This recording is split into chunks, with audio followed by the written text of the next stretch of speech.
Aquí comienza la agenda económica PM de este martes en CNN Chile y la vamos a dedicar completamente a la reforma tributaria. En primer lugar porque comenzó ya de manera decidida y de manera intensa la conversación legislativa en la Comisión de Hacienda de la Cámara de Diputados, que es donde está la mayor parte de esta reforma tributaria. Y la gran pregunta es ¿cuánto podrá avanzar antes de que se empiece a hablar del presupuesto público para el próximo año? Ya que cuando eso se torna más intenso en octubre y noviembre, generalmente el resto de los proyectos se dejan algo de lado. ¿Se alcanzará a avanzar este paquete de reforma tributaria que está en la Comisión de Hacienda de la Cámara de Diputados para que llegue al Senado antes de esa fecha? Eso nos lo cuenta Belén Vázquez.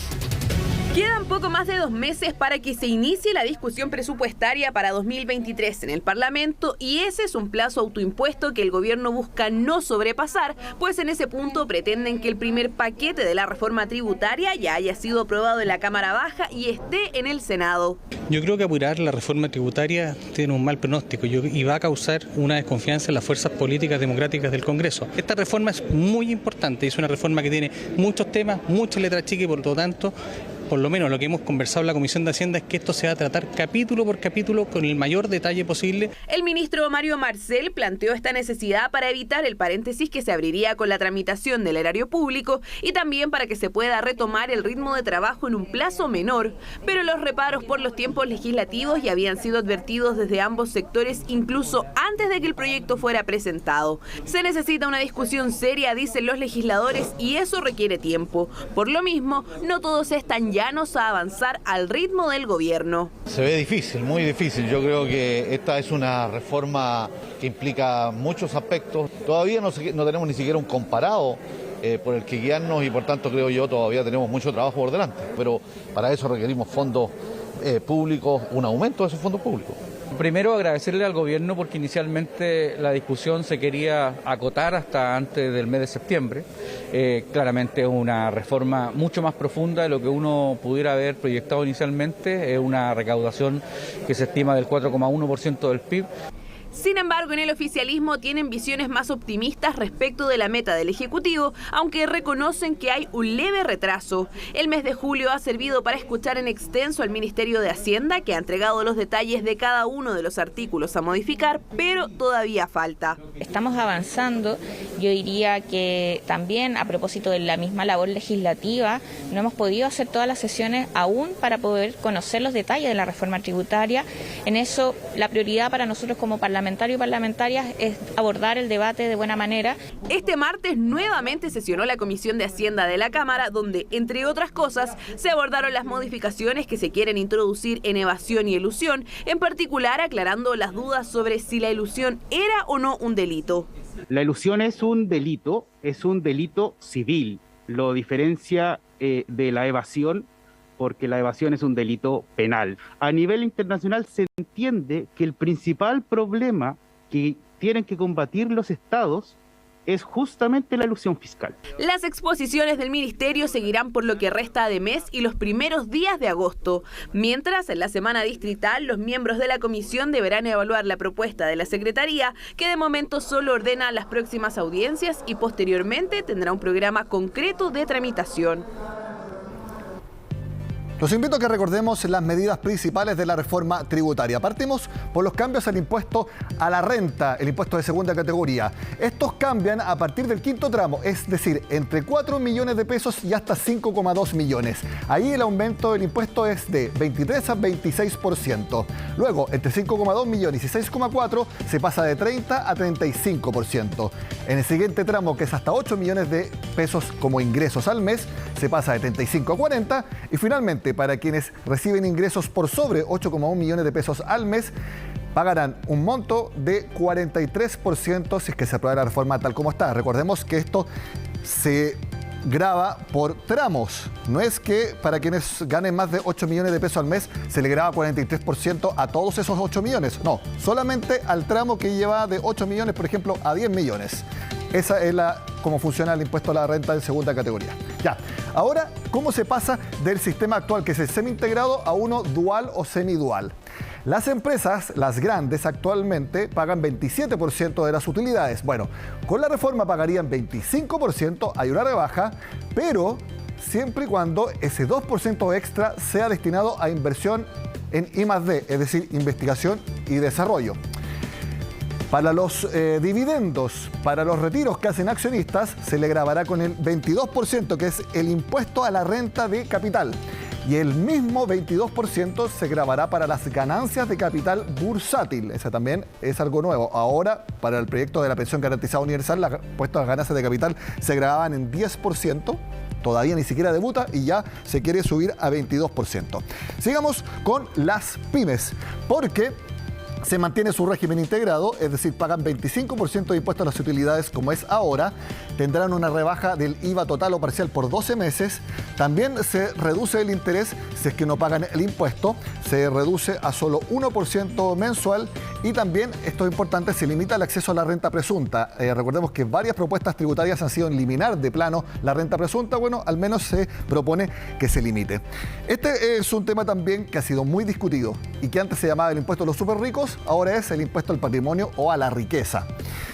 Todas las personas que tengan un patrimonio hasta de 6.000 UTA, unidad tributaria anual, es decir, unos 4,2 millones de dólares, están exentos, ¿ok?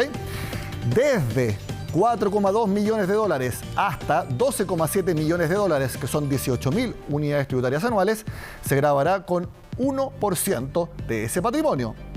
Y desde 12,7 millones de dólares, es decir, 18.000 UTA, para arriba el impuesto al patrimonio es de 1,8%. Y ahora vamos a revisar uno de los cambios más polémicos y que ha suscitado más conversación, que se elimina la exención de pagar impuestos por compra de viviendas en DFL2 y que se arrienden. Recordemos que las DFL2 son viviendas de hasta 140 metros cuadrados. Si una persona tiene, por ejemplo, 5 departamentos DFL2 y los arrienda, debe pagar impuesto a la renta por esos ingresos cuando los arrienda, ¿ya? Siempre se ha pagado impuesto por los ingresos por arriendos. Solamente los DFL2 estaban exentos. Bueno, ahora deberán pagar impuesto. Además, como máximo, un solo crédito hipotecario que esté ligado a esos departamentos se va a poder reducir de la carga de impuesto por los intereses que se generan por ese crédito hipotecario. Máximo uno. Y finalmente, algo denominado de ayuda a la clase media. Todo lo que las personas paguen como arriendo con un tope de 450.000 pesos se les va a bajar de su carga de impuesto de segunda categoría, que es a la renta a las personas. Bueno, eso es un primer repaso de la reforma tributaria. Y un aspecto muy importante es de la recaudación que se estima, que se proyecta generar, que es 4,1% del PIB. ¿A qué se va a destinar? Eso lo volvió a explicar este martes en la Universidad de Columbia, en Nueva York, en el marco del Chile Day, el ministro de Hacienda, Mario Marcel.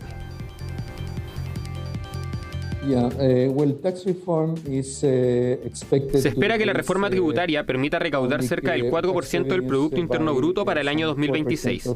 Eso es equivalente a cerca del 50% del programa de gobierno, incluyendo la mejora en pensiones básicas, la reforma de salud, la construcción de escuelas, de un sistema de cuidados y el apoyo a las pequeñas y medianas empresas. El otro 50% vendrá básicamente del espacio fiscal que logremos crear en los próximos años, por medio de la administración responsable y la eficiencia en los gastos públicos. Algo muy importante también es el royalty minero. Recordemos que esta es la otra parte de la reforma tributaria que no está en la Comisión de Hacienda de la Cámara de Diputados, sino que está en el Senado, Comisión de Minería, y luego habrá que pasar por Hacienda. Bueno, aquí Mario Marcel se abrió a cambios si es que él encuentra que hay alternativas que sean mejores. Esto es lo importante acerca del royalty a la minería, rebalancear la distribución de la renta económica y usar sus procedimientos para encontrar desarrollo regional, desarrollo en investigación y un montón de cosas para contribuir en hacer la economía chilena más competitiva y productiva. Ese es el propósito de lo que estamos haciendo. Si encontramos un diseño alternativo que nos dé el mismo resultado, estaremos muy felices de tomarlo. Revisemos rápidamente qué se propone, las indicaciones al royalty minero. Aquí lo vemos. Solamente ese aspecto recaudaría 0,6% del PIB, 0,6% de ese 4,1% total. Ya. Todos los productores de cobre que anualmente produzcan entre 50.000 y 200.000 toneladas, ad honorem, es decir, a las ventas, se les cobrará entre 1 y 2%.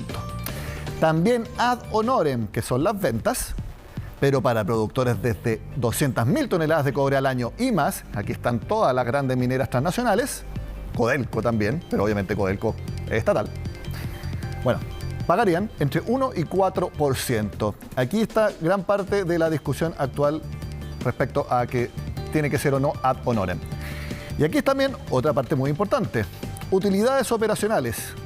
Si una firma tiene utilidades, tiene ganancias en un periodo, pagará entre 2 y hasta 32%. ¿Y de qué va a depender eso? De lo que vemos en la última parte. Siempre que el precio del cobre esté entre 2 y 5 dólares. Si está en 5 dólares como estaba hace algunos meses, pagará un máximo de 32%. Este es entonces el royalty minero que va a suscitar mucha discusión y ya lo está haciendo con distintos informes y también bastantes críticas, por ejemplo, por parte del Consejo Minero. Incluso acá, en Agenda Económica, el presidente de BHP para la región, Ragnar Ad, señaló mucho antes de lo que se estuvo discutiendo este fin de semana que, por supuesto, que esos 10.000 millones de dólares que tiene contemplado BHP en el largo plazo para nuestro país estarán sujetos a evaluación. No solamente por el royalty minero, sino que también por las reglas que salgan eventualmente de la nueva Constitución. Vamos a seguir hablando de la reforma tributaria al regreso a esta pausa en Agenda Económica, porque yo les cuento que sigue el efecto de intervención del Banco Central sobre el precio del dólar. En los últimos 3 días hábiles, viernes, lunes y martes, el dólar ya cayó 122 pesos. Incluso solamente estos últimos 2 días hábiles han sido ya con intervención concreta, es decir, venta de dólares en el mercado spot. ¿En cuánto está el dólar? En 925. Las últimas proyecciones hablan de que podría llegar hasta los 850. Puede que llegue un poco menos que eso, pero hacia allá está apuntando. Por supuesto que acá en Agenda Económica les vamos a ir contando al respecto. Como les dije, hacemos la pausa en el programa y seguimos analizando la reforma tributaria acá en Agenda Económica.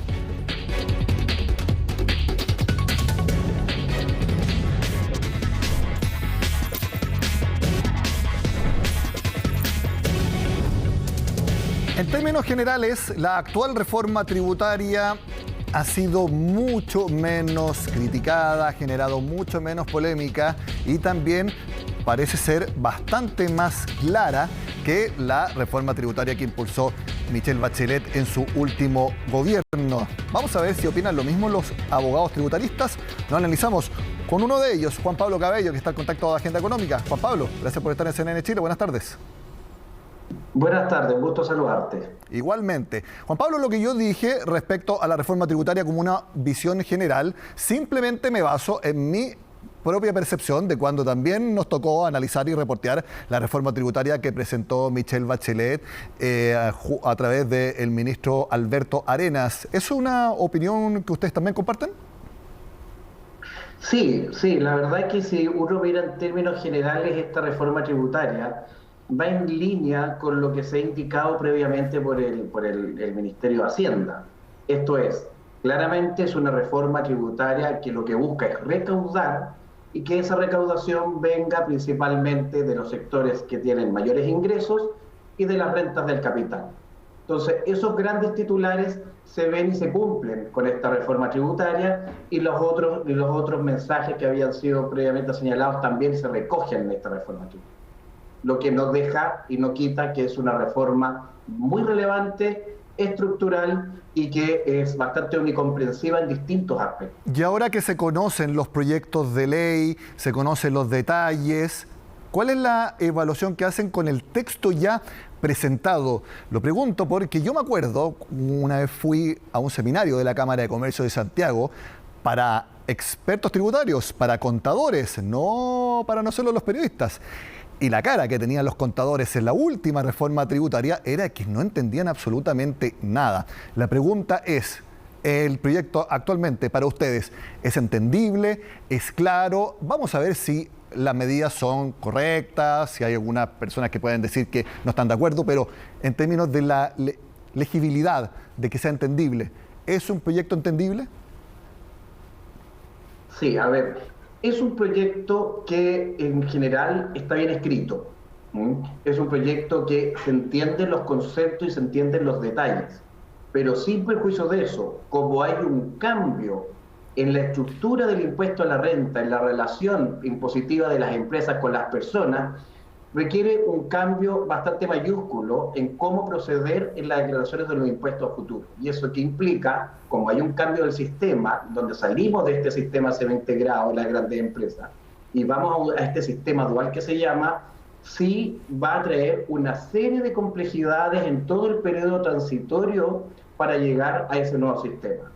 Dicho de otro modo, es un sistema dual, como se le ha llamado, que al final es un semi-integrado con una tasa distinta para los dueños finales, que no es distinto al sistema mayoritario que incluso podemos encontrar en la OECD. Pero cuando uno se muda de un sistema a otro, es cuando se genera una serie de actualizaciones, complejidades, normas transitorias. Entonces la pregunta que va a surgir en la discusión en el Congreso es el momento de hacer este traslado de sistema o no? Alternativa A, nos tenemos que enfocar a aquellas cosas simples que van a tener una recaudación importante, o podemos conjuntamente buscar un cambio en este sistema tributario. Y esa es la disyuntiva con que nos vamos a encontrar en la discusión en el Congreso. De lo que está actualmente en el proyecto, ¿cuál es el elemento más recaudador a juicio de ustedes? Porque el gobierno señala que es las medidas anti-elusión y anti-evasión. Sí, a ver, yo diría, y eso no es una opinión minoritaria, de que las metas de recaudación son bastante agresivas y son bastante auspiciosas, y que muy probablemente no lleguemos a lo que se está estableciendo como metas.